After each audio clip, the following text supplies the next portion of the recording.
శ్రీకృష్ణ పరమాత్ముడు ఎన్నో లీలలు. ఒక చిన్నటి లీల ఇది. ఒకనాడు శ్రీకృష్ణ పరమాత్ముడు ఇంకా అర్జునుడు తమ దారిలో వెళ్తున్నారు. వెళ్ళే మార్గంలో అర్జునుడికి ఒక ముసలి బిచ్చగాడు కనపడతాడు. ఆ ముసలి బిచ్చగాడు కష్టాలను చూసి అర్జునుడి మనసుకి చాలా బాధేస్తుంది. అర్జునుడు ఆ బిచ్చగాడి దగ్గరికి వెళ్ళి, ఇక నీవు బిచ్చం అడిగే అవసరం లేదని తన దగ్గరున్న బంగాని అన్నలు తీసి ఆ బిచ్చగాడికి ఇస్తాడు. బిచ్చగాడు ఆ బంగాని అన్నలు చూసి చాలా ఆనందపడిపోయాడు. ఇక నా జీవితంలో కష్టాలు తొలగాయని, ఇక నేను సుఖంగా బతకొచ్చని మనసులో అనుకున్నాడు. బిచ్చగాడు తన ఇంటికెళ్లే మార్గంలో కొందరు దుండగలు ఆ బిచ్చగాడిని చూస్తారు. ఆ బిచ్చగాడి దగ్గర ఉన్న బంగాన్యానాలు చూసి తన బంగాన్యానాలు దోచుకొని ఆ దుండగలు పారిపోతారు. బిచ్చగాడు ఇదంతా నాకే ఎందుకు అవ్వాలని చాలా బాధపడతాడు.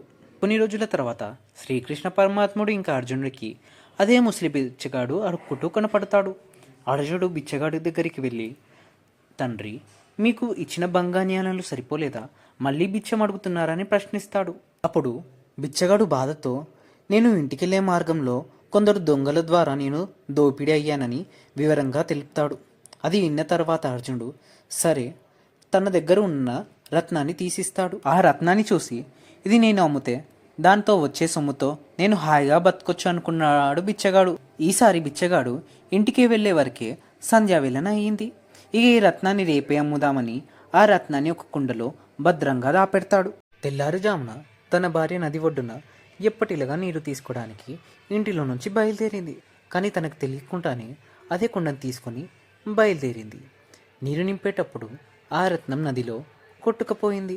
బిచ్చగాడు లవ్వగానే ఆ రత్నం కోసం చూస్తే కుండలను నీరు చూసి ఆశ్చర్యపోతాడు. తన భార్యకు అడిగితే తను నీరు పట్టడానికి తీసుకెళ్లిందని తెలుసుకొని ఇంకా ఆ రత్నం నదిలో కొట్టుకుపోయిందని అర్థమయ్యింది. బిచ్చగాడు ఆ కుండని చూసి చాలా బాధపడుతున్నాడు. ఈసారి శ్రీకృష్ణ పరమాత్మకు ఇంకా అర్జునుడికి బిచ్చగాడు కనిపించగా ఇంకా బిచ్చగాడు అర్జునుడు ఇంకా కృష్ణుడికి అంతా తెలపగా అర్జునుడు శ్రీకృష్ణ పరమాత్ముడికి అడుగుతాడు, హే కృష్ణ, ఈ నువ్వే మార్గం చూపియాలని. శ్రీకృష్ణ పరమాత్ముడు నవ్వుతూ తను 2 రాగి నాణ్యాలు ఇస్తాడు. చూసిన అర్జునుడు ఇంకా బిచ్చగాడు ఆశ్చర్యపోతారు మరియు బిచ్చగాడు చాలా బాధపడతాడు.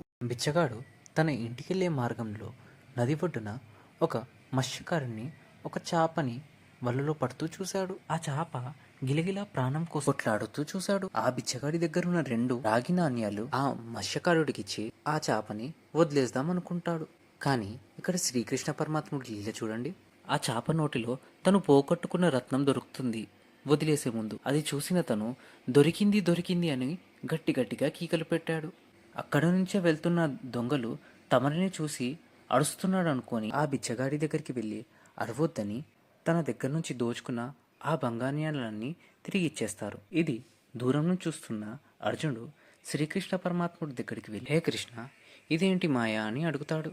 అప్పుడు కృష్ణుడు నవ్వుతూ చెప్తాడు, ఓ అర్జున, నువ్వు ఎప్పుడైతే తనకి బంగాన్యాలు ఇచ్చావో తను ఎప్పుడు తన స్వార్థమే ఆలోచించాడు. నువ్వు ఎప్పుడైతే రత్నం ఇచ్చావో తను అప్పుడు తన స్వార్థమే ఆలోచించాడు.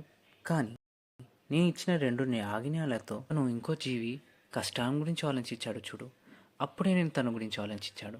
ఓ అర్జున, నిజానికి ఎప్పుడైతే ఒకరు ఇంకోరు కష్టాలు ఇంకా దుఃఖాల్లో వాళ్ళకి సాయపడతాడో అప్పుడు ఈ దేవుడు సదా వాళ్ళ కష్టాలు ఇంకా దుఃఖాల గురించి ఆలోచిస్తూనే ఉంటాడు.